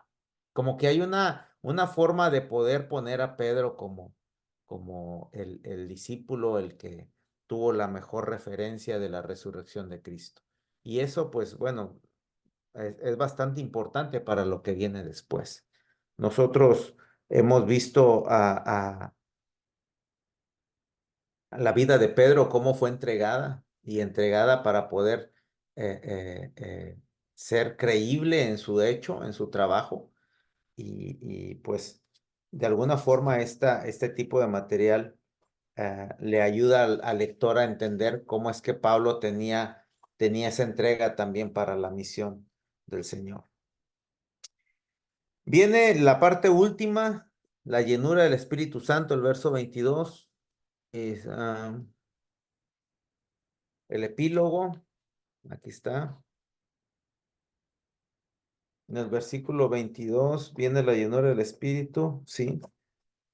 Y eso también es algo bastante interesante. Vamos al epílogo, al final. Después de esto, después de que se les apareció, después de que anduvo Jesucristo, bueno, ya vimos el epílogo que está ahí en el propósito del libro, en el versículo 30 y 31 del capítulo 20. Vámonos rapidito al 21. Esto es algo que también es bastante importante. Jesús, el discipulado que pide. Jesús muestra el discipulado que él pide y lo hace de una forma muy simbólica a través del Evangelio. Número 1, estaban juntos Simón, Pedro, Tomás, llamado el Dídimo, Natanael, dice, después Simón dice muy frescamente en el versículo 3, yo me voy a ir a pescar, después que todos pues dijeron, pues ya pasó lo que tenía que pasar, como que aquí Pedro no entiende todavía. Dice, vamos contigo. Se fueron, cuando ya iba amaneciendo, se presentó Jesucristo en la playa, mas los discípulos no sabían que era Jesús y les dijo, hijitos, ¿tenéis algo de comer? Le respondió, no. Él les dijo, echad la red a la derecha de la barca y hallaréis. Entonces, dice, la echaron y ya no la podían sacar la cantidad de peces que había. Entonces aquel discípulo a quien Jesús amaba, le dijo a Pedro, es el Señor, Pedro. Cuando oyó, se tiró, se ciñó la ropa porque estaba despojado de ella y se echó al mar. Dice, quiero ver el verso donde está la cantidad de peces. ¿Alguien me ayuda? ¿Alguien está leyendo también o me están viendo a mí? Están viendo la parte de que me falta de cabello. ¿Están viendo la lectura? ¿Alguien identifique ahí el verso de cuántos peces decía que sacó?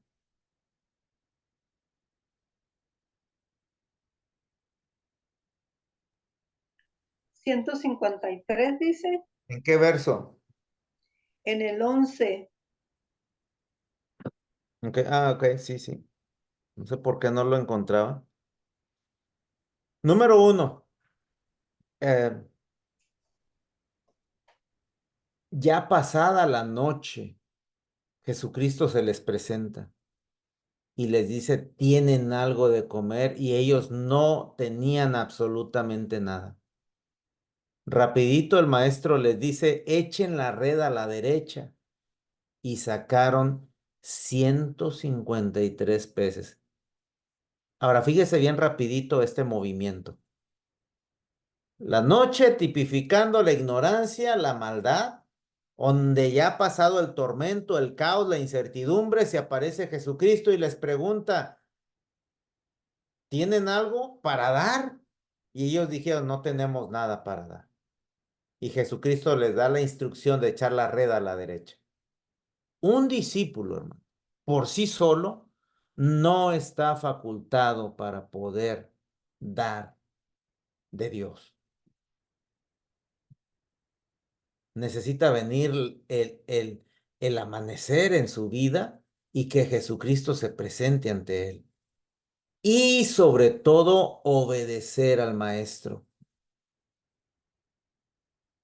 Jesús les dijo, echen la red, y ellos obedecieron y sacaron bastantes peces, porque el punto del discipulado, lo que nos dice Juan, es háganle caso a Jesús, a su palabra.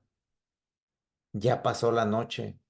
Ustedes por sí solos no pueden proporcionar nada. Tiene que haber palabra de Cristo y sobre todo obediencia a esa palabra. Curiosamente, si usted se fija no sé cuántos de ustedes han trabajado en una forma piramidal, en alguna compañía o en alguna venta de productos, pero el 153 es un número perfecto para trabajar de una forma piramidal, como la pirámide que trae Cristi allá en su espalda. ¿sí? Donde la base es sólida y todo va conjugándose, edificándose hasta un propósito. Busque métodos piramidales cuando usted tenga tiempo en algún trabajo, métodos piramidales en el asunto de los 153 blocks o esferas o lo que sea, siempre va a ser un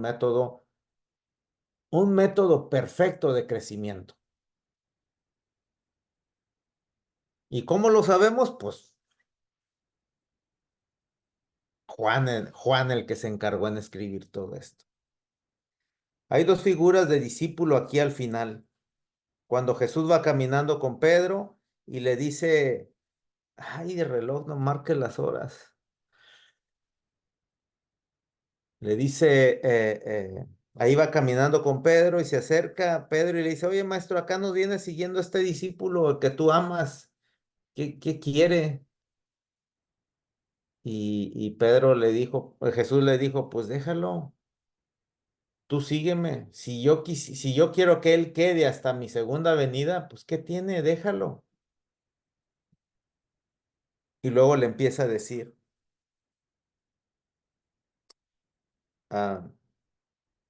bueno, en otro evangelio le empieza a decir a Pedro lo que iba a sufrir Pedro. ¿Sí? Ya va a llegar el momento, Pedro, en que tú ya no te vas a ceñir tu ropa por ti mismo, sino te la van a ceñir y te van a llevar a algún lugar donde tú no quieres ir. Y ese momento llegó. Estas dos últimas, la última parte son dos formas de ver el discipulado. El discipulado de Pedro, sufriente, contextual, que va a sufrir en ese momento, y el discípulo amado, que al final se va a quedar siendo testigo de la verdad hasta que Él venga. Y esos somos usted y yo. Y así termina el Evangelio. Con ese paquete, por así decirlo, o conjunto de discípulos sufrientes, con Pedro, caminando con el Maestro, y el Maestro hablando sobre esos discípulos que se van a quedar hasta el final, hasta su segunda venida. Y somos nosotros, hermanos. Al final, si usted no se identifica con el discípulo amado, pues está desaprovechando este recurso literario del Evangelio de Juan. ¿Qué hago, Juan? Tocayo, ¿le sigo hasta donde pueda? Me quedan 10 minutos con 30 de sesión. Tú puedes seguir, mi hermano. Yo creo que si tú te sientes bien seguir, pues No, yo sí, nada más que Más a donde se canse. Emilio viene bien contento con ustedes. Ah, qué bueno, qué buen saludo, Emilio. Hermana Justina, muchas gracias por los burritos. ¿Sí le dijo? Eran unos burritos muy pobres, pero con mucho amor. No, hermana, no, hombre, a la gloria, hermana. No, de veras que nos cae. Ahorita hablamos de eso porque tenemos problemas de tiempo. Las tres cartas de Juan son pequeñísimas, hermanos, y espero las hayan leído, ¿no? Las hayan leído, pero tienen un propósito bastante fuerte. Usted, si yo le preguntara del Evangelio de Juan, ¿cuál fue el meollo de todo eso?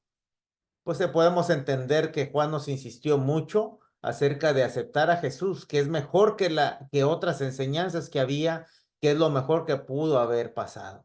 Pero también no podemos negar que la segunda parte, el núcleo fundamental, fue el diálogo y la humillación con sus discípulos, el hecho de estarles pidiendo, ámense los unos con los otros.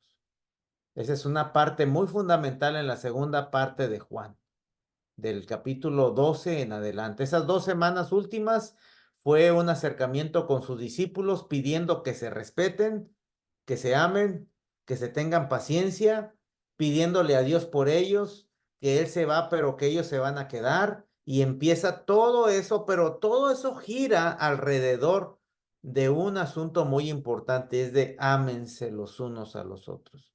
Un nuevo mandamiento os doy, que os améis los unos a los otros. Las 3 cartas de Juan.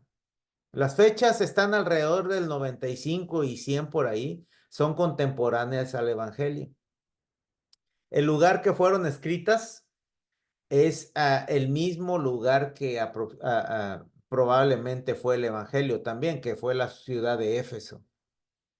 Los conflictos, había conflictos con separatistas, con gnósticos y docetistas. Voy a darle hasta donde yo pueda, hermanos.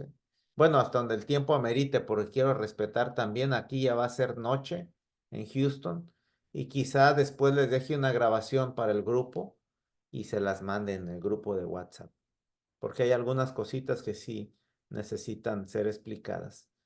La primera carta de Juan, el autor, es una obra anónima con inspiración del movimiento juánico.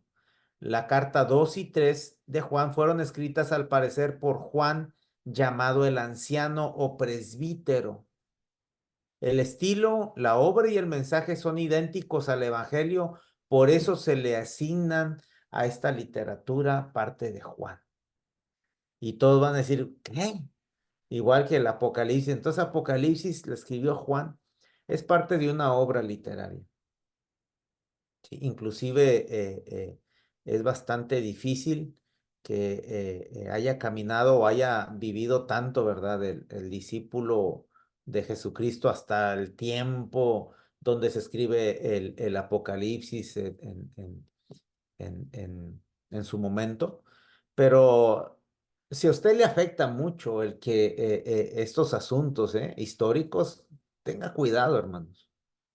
No le deben de afectar estos asuntos históricos porque son asuntos históricos solamente.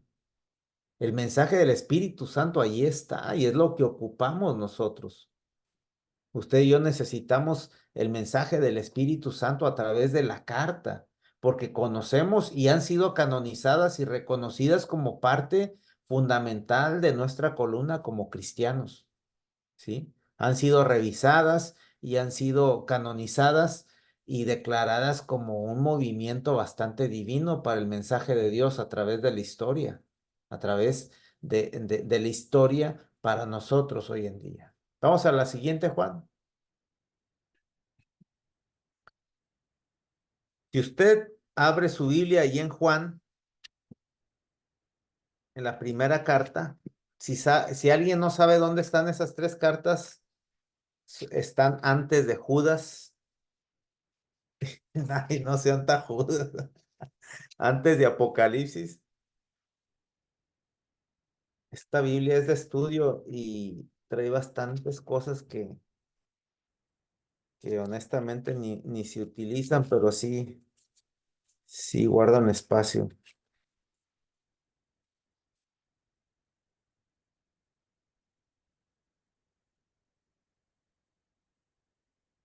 La primera carta de Juan es del capítulo 1 al capítulo 5 y está muy cortita. Bueno, es la más,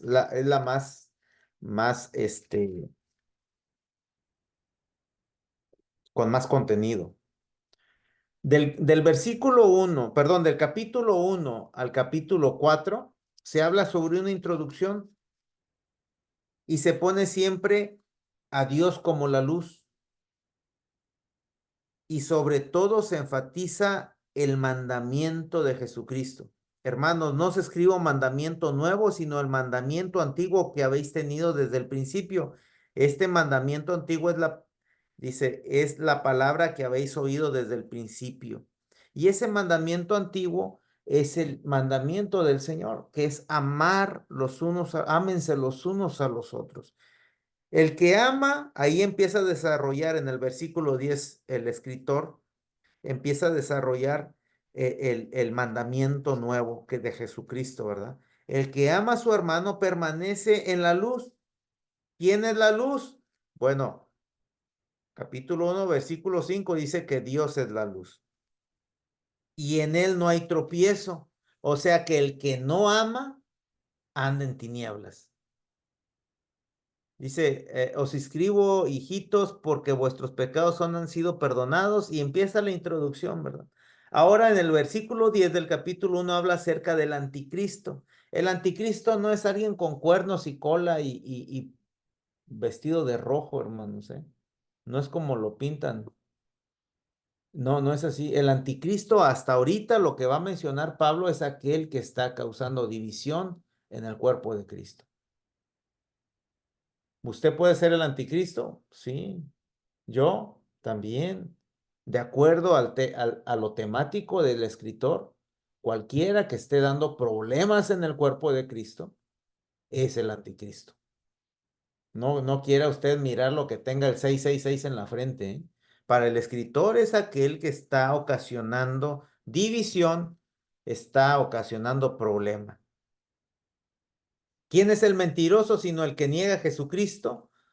Dice que Jesús es el Cristo. Este es el anticristo, el que niega al Padre y al Hijo. Todo aquel que niega al Padre, al Hijo, tampoco tiene al Padre.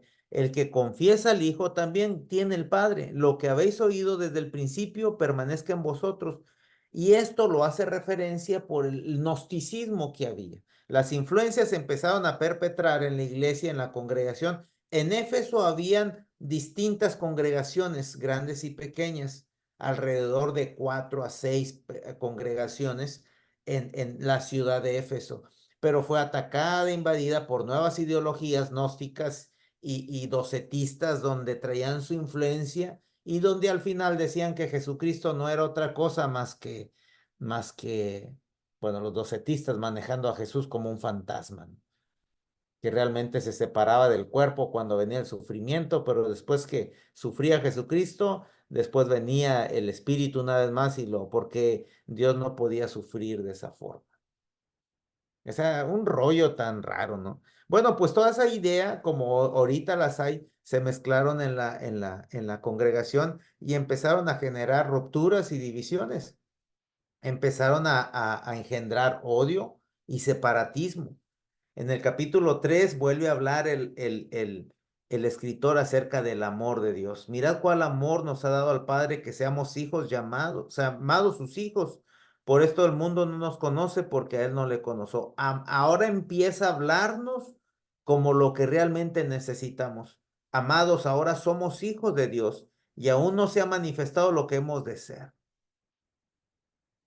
El espíritu de Dios y el espíritu del anticristo están remarcados en el capítulo 4. El tema de la luz sigue siendo bastante fuerte del capítulo 1 al capítulo 4. El tema del amor también es bastante fuerte porque el que ama permanece en la luz, el que no ama está en tinieblas. Eso, hermanos, téngalo bastante presente al manejar esta carta. Capítulo 4, versículo 7, Dios es amor. Amados, amémonos unos a otros porque el amor es de Dios. Todo aquel que ama es nacido de Dios y conoce de Dios. Ahora viene lo que sigue, que es el epílogo del capítulo 5, versículo 13 al 21. Estas cosas os he escrito a vosotros que creéis en el nombre del Hijo de Dios, para que sepáis que tenéis vida eterna y para que creáis en el nombre del Hijo de Dios. ¿Les suena esto familiar con el epílogo del Evangelio? Claro que sí. Y esta es la confianza que tenemos en Él, que si pedimos alguna cosa conforme a su voluntad, Él nos escucha. Y sabemos que Él nos oye en cualquier cosa que pidamos, sabemos que tenemos las peticiones que le hayamos hecho. Si alguno viere a su hermano cometer pecado que no sea de muerte, pedirá y Dios le dará vida. Esto es para que Él, dice, esto es para los que cometen pecado no de muerte. Hay pecado de muerte por el cual yo no digo que se pierda. Toda injusticia es pecado, que no se pida, perdón. Toda injusticia es pecado, pero hay pecado no de muerte. Sabemos que todo aquel que ha nacido de Dios no practica el pecado, pues aquel que fue engendrado por Dios le guarda y el maligno no le toca. Y al final termina el versículo 21 de la carta diciendo, hijitos, guardaos de los ídolos. Las recomendaciones que usted puede ver en una carta, hermanos, siempre van a ser de una problemática que se está manejando o que se está suscitando en la congregación. Yo soy pastor y pastoreo a algunas de las hermanas que están aquí presentes, y si yo veo algún movimiento medio raro, si yo estoy lejos, les escribo una carta y les digo, hermanos, cuídense de esto y de esto, porque yo sé que esto que está ocurriendo. Por eso son temas principales que en una carta se hacen bastante notables, bastante visibles. Lo que podemos resumir acerca de la primera carta de Juan así rapidito, es el conflicto que hay entre las personas que se están separando por nuevas ideologías y que se están yendo odiando a los demás.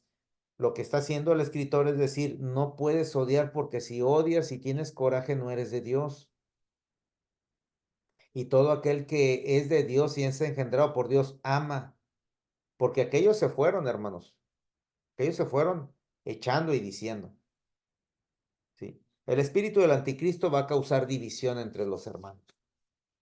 Y así termina, y más porque les está ratificando algo muy importante que hay, y es que quizá ya empezaba la idolatría. Pero más lo que pesaba en la primera carta de Juan es la falta de amor entre ellos. La siguiente, por favor, Juan. La primera carta no es tomada como si fuera una carta por la forma. Miren, no tiene salutación, no tiene al final una conclusión. La primera carta, eso me faltó recalcarles, pero está bien. Esta segunda carta sí es, bueno, sí es tomada como carta porque tiene saludos, tiene remitente, destinatario, desarrollo y tiene conclusión formal. El tema principal está dirigido a la señora elegida. Si usted lee, después de la salutación dice el anciano, a la señora elegida y a sus hijos, a quienes yo amo en la verdad, y no solo yo, sino también los que han conocido la verdad. A causa de la verdad permanece en nosotros y estará para siempre con nosotros. Esa es la presentación.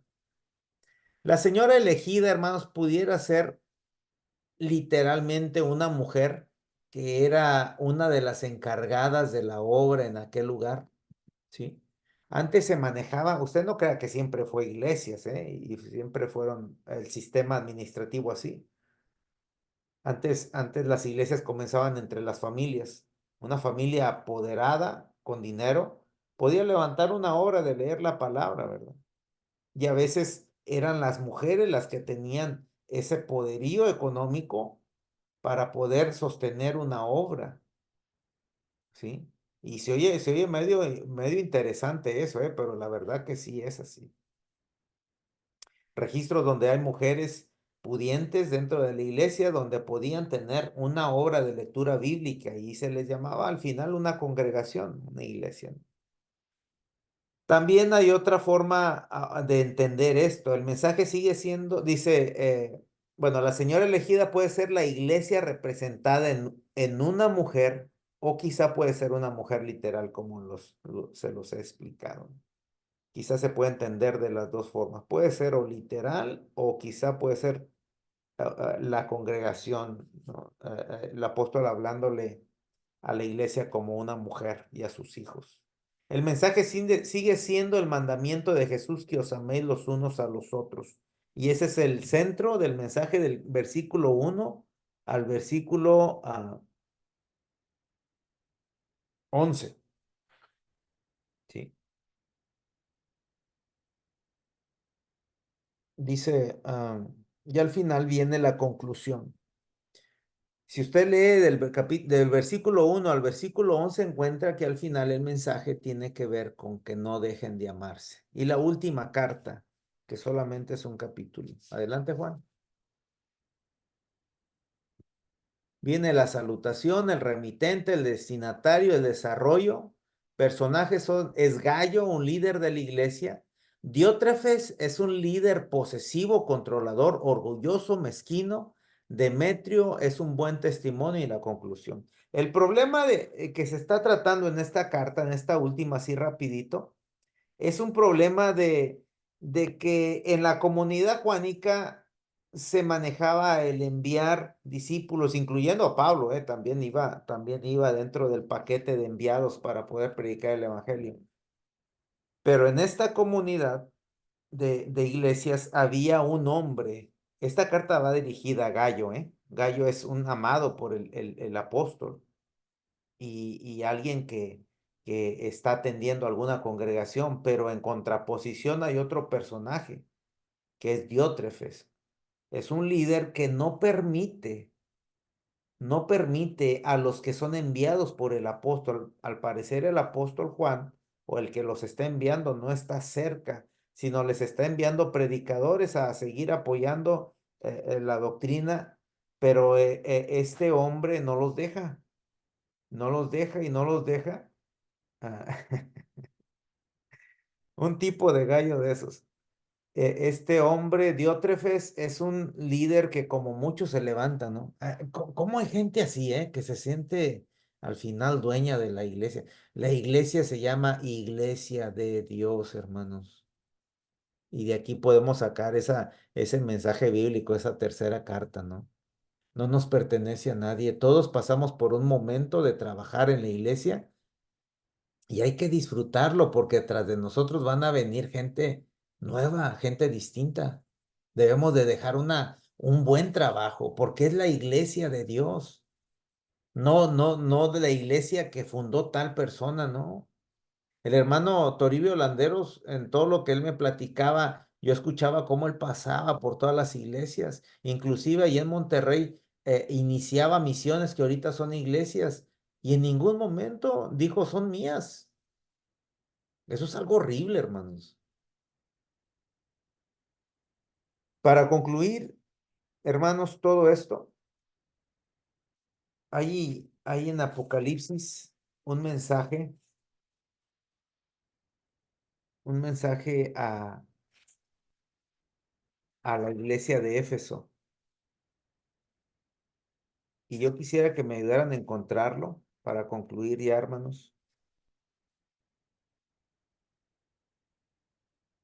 Abran sus Biblias en Apocalipsis y es el primer mensaje del ángel a la iglesia de Éfesos que está en el capítulo 2. Y no curiosamente está puesto este mensaje como el primario para las 7 iglesias. Escribe el ángel, capítulo 2, versículo 1 de Apocalipsis. Escribe al ángel de la iglesia en Éfeso, el que tiene las 7 estrellas en su diestra, el que anda en medio de los 7 candeleros de oro, dice esto. Yo conozco tus obras y tu arduo trabajo y paciencia, y que no puedes soportar a los malos y has aprobado, dice, y has probado a los que se dicen ser apóstoles y no lo son, y los has hallado mentirosos. Versículo 3, y has sufrido y has tenido paciencia y has trabajado duramente por amor de mi nombre, y no has desmayado, pero tengo algo contra ti, que has dejado, ¿tu qué? Tu primer amor. Por tanto, recuerda de dónde has salido, has caído y arrepiéntate y haz las primeras obras, pues si no vendré pronto a ti y quitaré tu candelero de su lugar si no te hubieres arrepentido. Hoy el lugar de Éfeso, hermano, está en Turquía. Y lo interesante de esto es que en esa región de Turquía donde está Éfeso, no hay cristianismo. El primer amor, hermanos, no es otra cosa más que el amor hacia nosotros como hermanos, congregacional, entre nosotros. Y el mensaje de este ángel a esas congregaciones es no dejen de amarse. Mira, yo no tengo, les dice el ángel, yo no tengo ningún problema porque han hecho las cosas muy bien, han trabajado arduamente, han manejado las cosas doctrinales muy bien, han hecho todo de una forma correcta. Lo único que se dejaron de amar. Arregla eso, porque si no lo arreglas, vendré y te quitaré tu candelabro de en medio de ti. Hermanos, qué tristeza es que por falta de amor terminen las congregaciones. Se terminó Éfeso, hermanos. Ya terminamos, gracias, Juan. Se terminó Éfeso. Ya no hay, ahorita vaya usted ahí y no existe la iglesia. No, es más, no hay ni cristianismo en esa región. Siendo que en tiempos de los años del 90 al 100, estaba el cristianismo, era una cuna y Pablo escribía también para las iglesias de ahí. Ahorita no hay nada, hay puro Islam. No captaron el mensaje, ni el mensaje que se le estaba dando desde el Evangelio, que se amaran unos a otros, ni el mensaje de las 3 cartas que hubo, que imperara el amor, que lucharan por mantenerse unidos. No ocurrió nada de eso. Que amaran a los que fueran enviados a ellos tampoco. Y ese descuido al final hizo que se desapareciera. Dios quitó el candelabro de en medio de ellos, lo hizo. Y ahorita no hay nada. Y esa es la información que nosotros podemos tener de la literatura juanina. Yo lo resumiría de lo que yo he estudiado y lo que he podido ver al final, que sin amor no somos nada. Usted no puede luchar, no puede hacer, no puede edificar sin haber entendido el sacrificio de Jesús, que es limpiarnos, es llamarnos a ser distintos y sobre todo amarnos los unos a los otros, porque hemos entendido la culminación. Si en su iglesia hay decadencia de amor, no deje pasar eso. Si en su iglesia, si en su congregación hay decadencia de afecto, de cariño, de empatía, de solidaridad, de que tengan sed y les demos vinagre, no durará. Y es triste que una iglesia perezca por falta de eso. Hermanos, pues esta fue literatura juanina y disculpen si fallé bueno, no, sí fallé, yo creo sí fallé en muchas cosas, pero al menos les he movido algo de interés para que usted siga estudiando, siga preparándose y sobre todo manteniéndose en el amor de Cristo, que ese es el mensaje al final central. Y que el Señor les bendiga y muchas gracias por estar aquí y por escucharme. Que el Señor les bendiga. Adelante, Juan. Y hermano, pues yo te agradezco, mi hermano Antonio, por el esfuerzo y por todas las clases. Han estado muy, muy interesantes. Yo pienso que sí nos queda la duda y pues también ya queda de nosotros el seguir preparándonos, ¿no? Y te damos gracias, mi hermano. Le voy a dar el paso a Gabriel por si tiene algo que decir y también pues para darle gracias a los hermanos que se pudieron conectar. Pasa vos. Pasa a vos, hermanos, pues no me queda más que igual, de igual manera como lo dice mi hermano Juan, ¿verdad? El dar gracias a nuestro hermano Toño por estas clases que él ha impartido, que conlleva mucha preparación, dedicación. Y te agradecemos, Toño, por este esfuerzo, por el amor que también tú tienes para la obra y pues, para nosotros al poder impartir esto. Y pues agradezco a mis hermanos que se interesan también en poder hacer posible esto, ¿verdad? Y les animo a que no se pierdan ninguna clase, que sigan pues animados. El siguiente mes tenemos otra clase que la estará impartiendo nuestro hermano Israel Delgado, que es acerca de ética cristiana. Y pues les agradezco como a cada uno de ustedes, ¿verdad? Y en lo personal fue muy importante esta clase y pues el Evangelio de Juan es un evangelio muy hermoso, todo lo que es la literatura, ¿verdad? Juanina, como lo veíamos. Y de igual manera, como nuestro hermano Toño, a mí también me quedo con esto, ¿verdad? El amor que vemos plasmado en el Evangelio, en las cartas y de igual manera en Apocalipsis. Y pues yo agradezco a mis hermanos que están aquí conectados. Los que no están conectados, de igual manera, agradezco a ellos porque en lo personal agradezco a Dios el ponerme frente a la iglesia en la cual me toca ver pues estas muestras de amor de parte y solidaridad de parte de nuestros hermanos y en la cual me toca a mí ser testigo y agradezco a Dios porque pues es algo muy hermoso.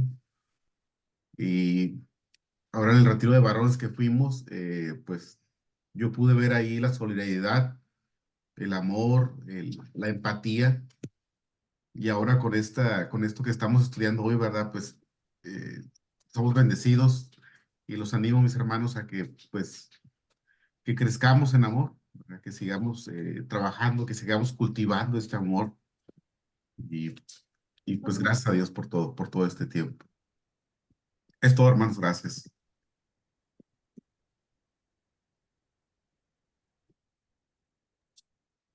Bueno, mis hermanos, pues creo que nos despedimos, ¿verdad? Nos vemos hasta la siguiente clases. Hasta la siguiente clase. Les doy las gracias a cada uno de ustedes por haberse conectado y pues vamos a terminar con una oración y me gustaría si nos pudiera acompañar nuestro hermano Felipe, nos pudiera llevar en una oración y agradecer por la vida de cada uno de los que están aquí y también por las clases. Juan, Amén, hermano. Juan, antes de terminar, me gustaría darle espacio a los hermanos por si tienen algún comentario, por si Sí, sí, sí, adelante. alguna observación, algún comentario para nuestro hermano Antonio. Creo que sería bueno también darles un espacio.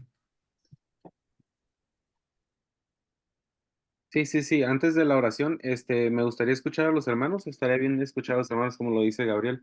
Y no sé si alguien tuviera algún comentario o algo que le quisiera decir a nuestro hermano o algo en general de la clase.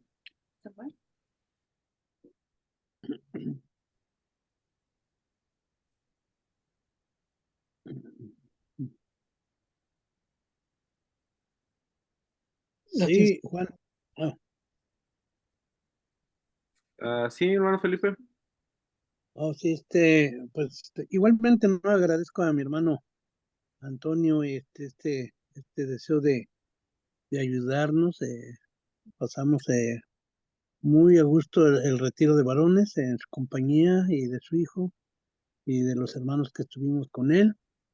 Y sentía como que vamos a seguir con él, pero quizás en otra oportunidad, ¿verdad? Viene el hermano Israel Delgado. Y gracias, hermano Antonio, por toda su disposición, su tiempo que tuvo para nosotros. Que Dios lo bendiga mucho a usted y su familia.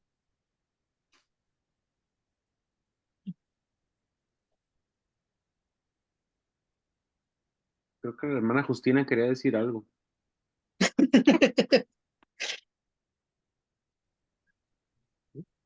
Pues yo nada más estoy muy contenta de que hayan invitado a Emilio a este retiro de varones. Viene muy contento, muy animado. Yo pienso que le va a pasar lo mismo que a mí. Desde la primera vez que yo fui a un retiro de las mujeres, cada año ahí estoy. Y yo pienso que a Emilio le va a pasar lo mismo y Dios quiera que haga más cambios en nuestras vidas, en nuestro matrimonio, en nuestra familia, que ellos vean de que todo esto es para bien. Y pues es una bendición estar con todos ustedes compartiendo de la palabra. Y pues gracias al hermano de que ha dado estas clases y de algo nos van a servir. De algo o de mucho, porque a mi poco entendimiento, pero me voy a poner a leer. Ahorita ya marqué todo lo que estuvo leyendo, lo voy a volver a leer y a entender más. Y muchas gracias. Gracias, Ok, hermano. muchas gracias. Disculpen, pero me sacó la computadora. Tuve que entrar por el teléfono. Gracias, hermano Felipe, y gracias, hermana. No sé qué más pudieron decir, pero les agradezco yo a ustedes la oportunidad también de participar y gracias por conectarse. Pero sí, no sé por qué justamente al final me sacó la computadora, pero aquí estoy en el teléfono. Sí, está Amén, bien. hermano, gracias. Vamos a darle lugar a nuestra hermana Maribel. Adelante, Maribel. Pues yo nada más darle gracias al hermano por su disposición, por su darnos esta ayuda para seguir estudiando y buscar, como lo que dijo al último, ¿verdad? El propósito de las escrituras es el amarnos los unos a los otros y estar siempre buscando de la palabra de Dios.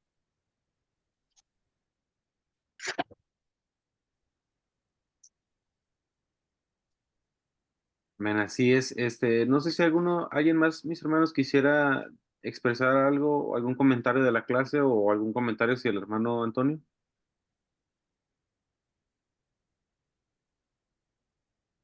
Hermana Luz. La hermana Luz, adelante, hermana Luz. No, nomás quiero agradecerle al hermano Antonio por su tiempo, su dedicación y el amor que nos tiene a nosotros. Ahí se demuestra que es un buen cristiano porque es un sacrificio el que hace Él al darnos estas clases, en tiempo sobre todo. Gracias, hermano. Se lo agradecemos de todo corazón. Y gracias por sus palabras, hermana Luz. Un abrazo.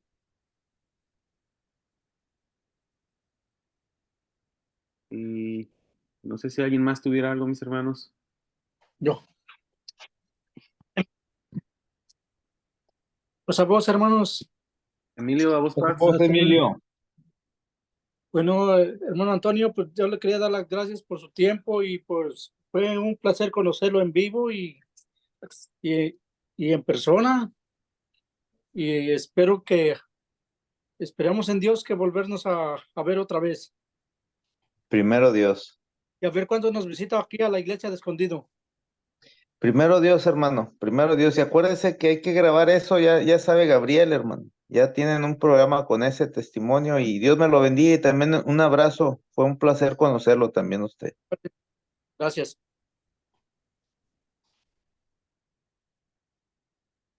Pues, se me hace que son todos, mis hermanos. Son todos. Y ahora sí, pues vamos a darle lugar a nuestro hermano ministro Felipe para que nos lleve y nos despida en una oración. Paz a vosotros, a todos mis hermanos. Amén, hermano. Oremos, hermanos. Bendito Dios Todopoderoso, te damos gracias, Señor, por este tiempo que hemos tomado, Señor, de este mes con esta clase de literatura juanina. En realidad, poquito nos acercábamos a algunas de las cosas que se han mencionado, pero ahora podemos profundizar un poco más, podemos tomar una mejor idea de lo que el autor quiso dejarnos a través de la obediencia a nuestro Dios, la inspiración del Espíritu sobre la palabra escrita, pues mucho, muy importante me ha parecido.